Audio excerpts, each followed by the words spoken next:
Hello, welcome back to my channel. ఈరోజు మసాలా గుత్తి వంకాయ కూర రుచిగా సింపుల్గా ఎలా చేయాలో చూడండి. క్యాటరింగ్ వాళ్ళు చేసినట్లు ఉంటుందండి ఈ కూర. మామూలు అన్నానికి కానీ, చపాతీకి కానీ, బిర్యానీలోకి కానీ ఇలా ఈ కూరను చేసుకుంటే కమ్మగా కడుపు నిండా తినవచ్చండి. ఇదండి, 1/2 కేజీ వంకాయలు తీసుకుంటున్నాను, 2 టమాటాలు తీసుకుంటున్నాను. ఒక గిన్నెలోకి కొంచెం నీళ్ళు తీసుకొని అందులో కళ్ళుప్పు వేసుకుంటున్నాను. ఎందుకంటే వంకాయలు కోసిన వేసేదానికి 2 స్పూన్ల శనక్కాయ పప్పు వేసుకుంటున్నాను. ఇవి 2-3 నిమిషాలు వేగనిచ్చి తరువాత మంచి టేస్ట్ వచ్చేదానికి 4-5 జీడిపప్పు వేస్తున్నాను. తరువాత 1 స్పూను ధనియాలు వేసుకోవాలి. గుత్తి వంకాయలో నల్ల నువ్వులు వేస్తే భలే టేస్ట్ వస్తుందండి. 2 టేబుల్ స్పూన్ల నువ్వులు వేస్తున్నాను. ఇదండి. ఆ తర్వాత దాల్చిన చెక్క వేసుకోవాలి. ఆ తరువాత 2 యాలకులు వేస్తున్నాను. ఈ మోతాదులో 1 యాలక వేసుకుంటే ఉండనట్టు యాలక్కాయ టేస్ట్ బాగుంటుంది. నా దగ్గర కొబ్బరి తురుము అంటే ఈ మోతాదులో వేసుకుంటున్నాను. 2 ఎండుమిరపకాయలు వేసుకోవాలి. ఇవన్నీ దోరగా వేగిన తర్వాత మిక్సీ జార్లో చేసుకోవటమేనండి. వంకాయతో కూర చేసే విధంగా చేస్తే ఈ కూరకు మించిన రుచి ఏ కూరకు ఉండదండి. కొంచెం కొత్తిమీర వేసుకుంటున్నాను. గ్రైండ్ చేసిన తర్వాత కొంచెం పసుపు, కొంచెం ఉప్పు, కారం వేసుకుంటున్నాను. మీరు గ్రైండ్ చేసే ముందు కూడా వేసుకోవచ్చు.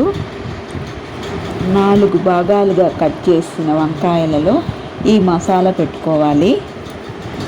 పెళ్ళిళ్ళలో, శుభకార్యాలలో చాలా మటుకు ఈ కూర ఉంటుంది కదా.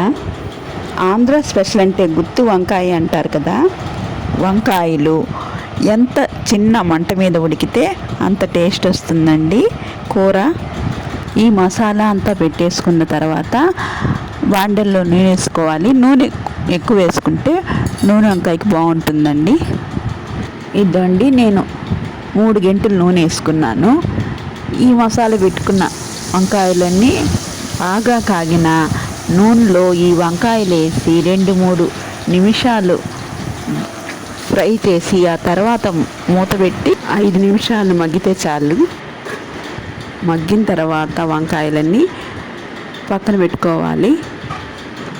మళ్ళా ఆ బాండల్లో 2 గంటలు నూనె పోసి 1 స్పూను ఆవాలు, 1 స్పూను జీలకర్ర, కొంచెం మెంతులు, మిక్సీ పట్టిన 2 టమాటాల గుజ్జు వేసేసి కొంచెం అల్లం పేస్టు, ఇందులో 1 స్పూను ఉప్పు, 1/2 స్పూను పసుపు, ఆ తర్వాత ఇవి వేపుకున్న వంకాయలు వేసేసి మిగిలిన మసాలా వేసేసి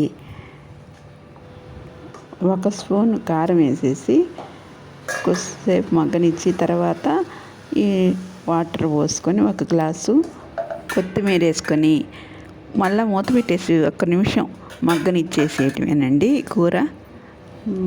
మగ్గిన తర్వాత చూసారా ఈ కూర ఎంత బాగా వచ్చింది కదా.